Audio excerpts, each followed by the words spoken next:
Bonsoir à tous, ravi de vous accueillir dans le Clubhouse de Girondins TV. 3 ans que les Girondins n'avaient pas retrouvé le podium de la Ligue 1. C'est donc une émission frappée du sceau de l'optimisme et de la confiance que nous allons vous proposer. Sommaire, maestro. De l'optimisme, il en a fait sa raison de vivre avec Marius Trésor. Nous revivrons les temps forts du choc entre Bordeaux et Marseille. Son sourire symbolise à lui seul le bonheur d'être girondin. Avec Candice, nous évoquerons vos réactions au travers des différents réseaux sociaux. Eux aussi sont gonflés à bloc, le premier est du sud-est, le second du sud-ouest. Ils sont les garants d'un état d'esprit retrouvé. Nous accueillerons René Lobello et Alain Bénédé dans quelques instants. C'est parti, et sur ce plateau, nous avons d'un côté les Antilles, de l'autre côté la Réunion, preuve que les dom-toms sont ici, bien présents sur Girondins TV. Marius Trésor, bonjour. Emmanuel, bonjour. Candice, bonjour. Candice, Amis bonjour. Abonnés, bonjour. Bonjour les garçons. J'aurais dû commencer par Candice, pardon. Vous allez bien ? Très très bien, après cette victoire. Exactement, je l'ai dit dans le sommaire, c'est une émission placée sous le signe du bonheur, du sourire, de la confiance retrouvée. On va revenir tous ensemble dans un premier temps sur cette 13e journée de Ligue 1 13. Attention, on a eu peur avant le coup d'envoi de cette rencontre parce que les chiffres des fois... Oui. C'était la 13e dans journée. Dans le football, on leur accorde un peu d'importance. Marseille, c'était la 13e le département, journée. c'est 13.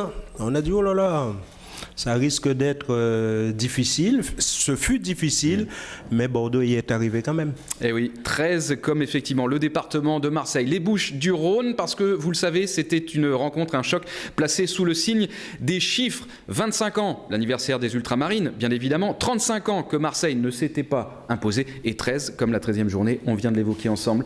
Candice, dans quelques instants. Oui. Je trouve que ça fait très Madame Irma, les filles, comme Un ça. petit peu, c'est vrai. La petite superstition, comme ça. Vous savez, dans le football, on accorde un peu d'importance à... Les pensées magiques. Voilà, il y a un peu d'ésotérisme dans le milieu du football. En tout cas, ce que je peux vous dire, Emmanuel, c'est que sur les réseaux sociaux, il n'a pas été question de superstition ou quoi que ce soit. Les supporters et les internautes sont très très contents. On verra ça un petit peu plus tard. Allez, premièrement, nous allons revenir sur les actions marquantes de ce choc entre Bordeaux et Marseille. Une première mi-temps qui a été un peu soporifique, qui a eu du mal à accoucher, du spectacle auquel on s'attendait.